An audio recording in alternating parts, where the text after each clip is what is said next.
Ya, pemirsa, tadi kita baru saja menyaksikan sidang pra-peradilan Peggy Setiawan. Dan tadi pihak pemohon atau kuasa hukum pemohon sudah membacakan permohonan pra-peradilan.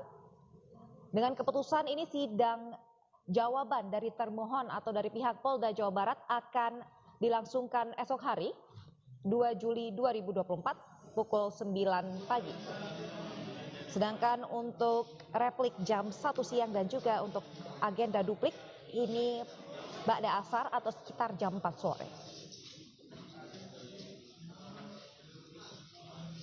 Dan hari Rabu ini sudah masuk ke agenda pembuktian yang tadi sudah disampaikan oleh Hakim Tunggal Eman Sulaiman. Sementara untuk agenda sidang pembacaan bukti dari termohon ini diagendakan lusa, tepatnya pada hari Kamis tanggal 4 Juli 2024. Dan saat ini tim kuasa hukum Peggy Setiawan juga sedang keluar dari ruang sidang 6 Pengadilan Negeri Bandung karena sidang tadi sudah ditutup oleh Hakim Tunggal Eman Sulaiman.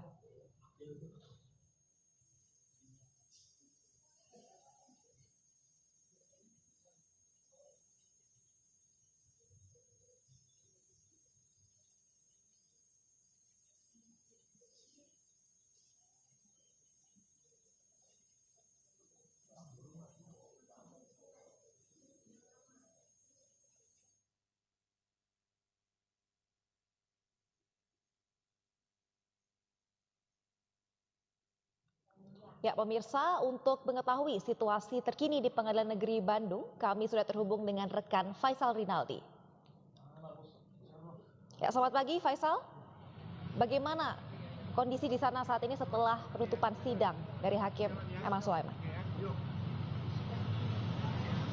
Ya, Aulia dan juga pemirsa, memang sidang pra-peradilan Peggy Setiawan hari ini 1 Juli 2024 telah selesai.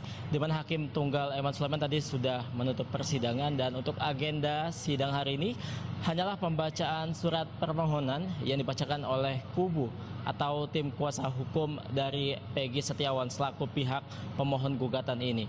Dan tadi memang pihak dari Peggy Setiawan atau ke-22 kuasa hukum dari Peggy Setiawan ini membacakan surat permohonan ini secara bergantian. Dan tadi memang ada beberapa poin di dalam surat permohonan tersebut yang kami pantau. Di antaranya adalah memang dalam surat permohonan tersebut dikatakan bahwa pihak pemohon yang dalam hal ini Peggy Setiawan ini tidak pernah diperiksa oleh penyidik Polda Jawa Barat selaku pihak termohon sejak penyelidikan pada 2016.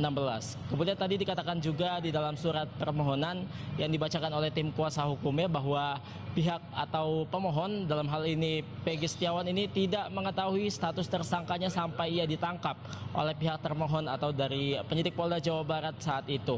Kemudian inti dari kesimpulan yang bisa ditarik dari surat permohonan tersebut adalah memang kecacatan ini bisa terjadi di dalam penyidikan kasus pembunuhan Vina dan juga Eki yang terjadi di Cirebon pada 2012 lalu, dan memang jika terjadi kecacatan maka tersangka dalam kasus ini harus dibebaskan.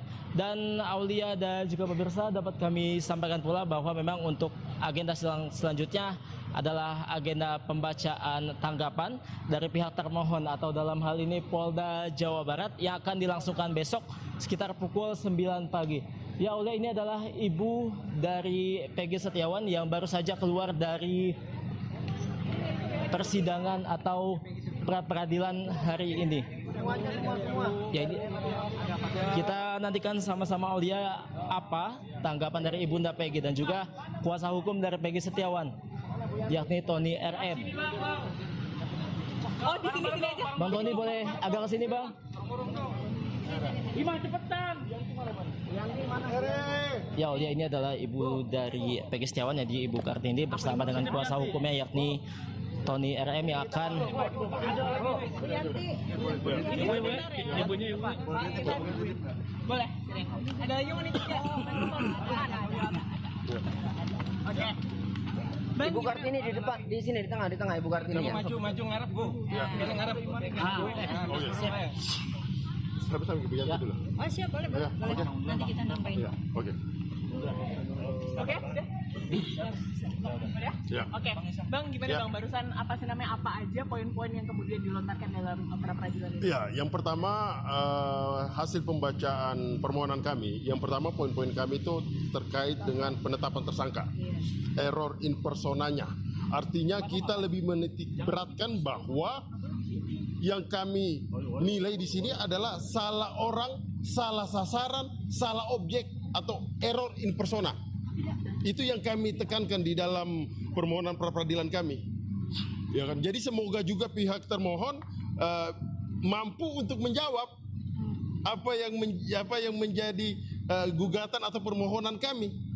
Tinggal kita tunggu besok seperti apa jawaban mereka. Tapi yang kami tekankan adalah penetapan tersangka itu tidak sah dengan dasar, adalah orang yang salah. Kemudian kami menilai juga di dalam permohonan kami 2 alat bukti yang tidak dimiliki oleh termohon. Makanya dalam persidangan ini kami akan tekankan apakah kalau mereka memiliki 2 alat bukti, kita uji alat buktinya apakah sah atau tidak. Kira-kira seperti itu. Artinya 2 alat bukti itu bisa saja dibawa dalam sidang pra peradilan ini? Bisa saja, memang harus mereka tunjukkan. Harus buktikan. Harus mereka tunjukkan. Dalam pokok perkara, Bang? Tidak masuk dalam pokok perkara karena pra peradilan ini pada prinsipnya adalah pemeriksaan formil. Ya kan? Kita tetap merujuk kepada pasal 184 KUHP. Ya, rujukannya harus ada 2 alat bukti permulaan untuk menetapkan klien kami Peggy Setiawan selaku tersangka. Tapi yang kemudian ketika alat bukti itu dan harus relevan, artinya alat bukti itu 2 alat bukti itu harus sah. Kalau tidak sah, maka jalan satu-satunya bebaskan Peggy Setiawan. 2 alat bukti ini apa Iya. sih kalau dari polisi, Bang? Ya, kita belum tahu apa yang mereka mau menghadirkan. Tapi yang kami tangkap begini. Dari agenda persidangan tadi, pihak kami sudah ditanyakan selaku pemohon, kemudian pihak kepolisian juga sudah ditanyakan dan kami menangkap jawaban dari mereka. Saksi tidak ada, ya kan? Saksi tidak ada, mereka hanya mengajukan 1 ahli. Makanya nanti kita lihat, kemudian bukti apa lagi? Kalau seandainya ada bukti yang relevan, ayolah.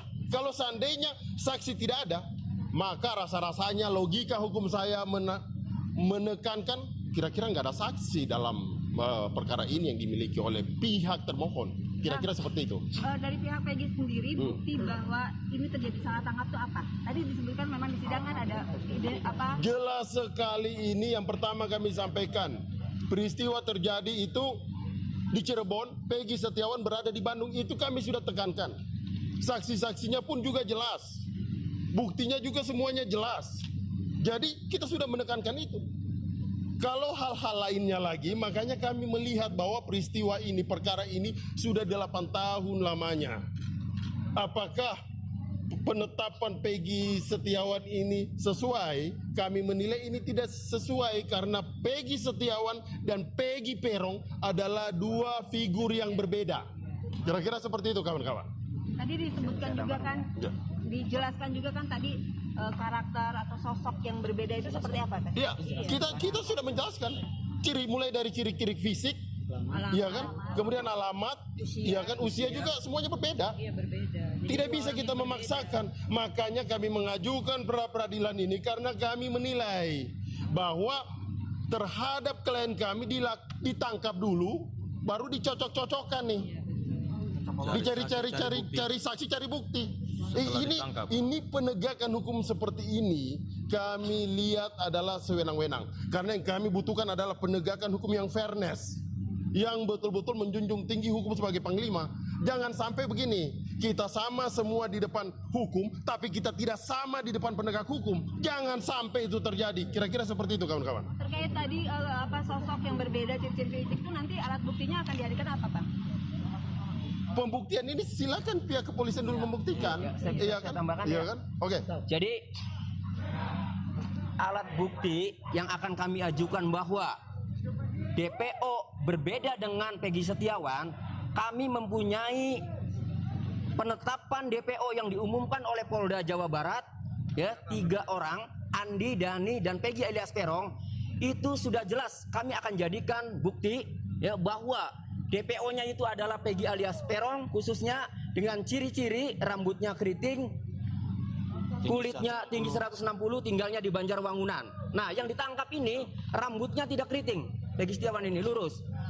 Alamatnya di Kepongpongan, ya, bukan di Banjarwangunan. ya. Kemudian umurnya juga dalam DPO itu 30 tahun 2024 dan Peggy Setiawan ini ya baru saja 28 tahun. Pada saat ditangkap itu 27 tahun. Oke. Nah, kami jelaskan secara keseluruhan permohonan pra peradilan kami ada 35 halaman. Pada poinnya mempersoalkan pertama ya, karena setiap kompresi pers Polda Jawa Barat selalu mengatakan bahwa penangkapan Peggy Setiawan dasarnya adalah DPO, dasarnya adalah putusan pengadilan yang sudah inkrah, ya, maka ya kami menyampaikan dalam permohonan pra peradilan ini pertama, ya, penangkapan, ya, tadi ada penangkapan itu, ya, seharusnya seseorang harus ditetapkan sebagai tersangka terlebih dahulu. Nyatanya Peggy Setiawan, ya, ditangkap statusnya belum tersangka. Ditangkap 21 Mei ya, pukul 10 pagi dan kemudian ditetapkan sebagai tersangka 21 Mei juga ya, tetapi sudah setelah ditangkap. Artinya ya, pada saat ditangkap seharusnya sudah menjadi tersangka dan sudah ada 2 alat bukti permulaan yang cukup sehingga menetapkan Peggy Setiawan sebagai tersangka. Nyatanya ini ditangkap dulu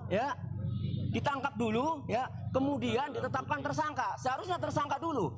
Tidak ada dari 2017, dari 2016 sampai viralnya film Pina, tidak ada yang namanya penetapan tersangka, tidak ada yang namanya pemanggilan. Kemudian yang kedua, ya, kecuali tertangkap tangan. Kalau tertangkap tangan boleh. Ini tidak tertangkap tangan. Sejak kejadian terdahulu juga ya, itu kejadian 27 Agustus 2016, kemudian baru ditangkap para pelaku 8 orang itu 3 hari kemudian, artinya tidak tertangkap tangan ya.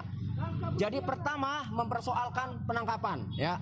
Kedua ya, mempersoalkan penetapan tersangka. Tadi karena ya penangkapan terlebih dahulu, seharusnya penangkapan itu seharusnya sudah tersangka. Ini tidak ditetapkan tersangkanya ya setelah ditangkap. Nah, penetapan tersangka juga ini harus ada 2 alat bukti ya. Sementara tadi sudah disampaikan alat bukti itu setelah ditetapkan tersangka masih dicari-cari. Kami merasakan sebagai penasihat hukum ketika mendampingi ya saksi-saksi terakhir ya di Polresta Cirebon memeriksa Dede Kurniawan saja masih mencari motif, masih mencari alat bukti yang tadinya ya dicari geng motor afiliasi sampai di Cirebon ya, di Polres itu dicari Jakmania garis keras. Itu artinya kami yakin bahwa dalam menetapkan tersangka ini tidak mempunyai alat bukti. Itu poinnya. Jadi 1 penangkapan, 2 penetapan tersangka itu. Oke.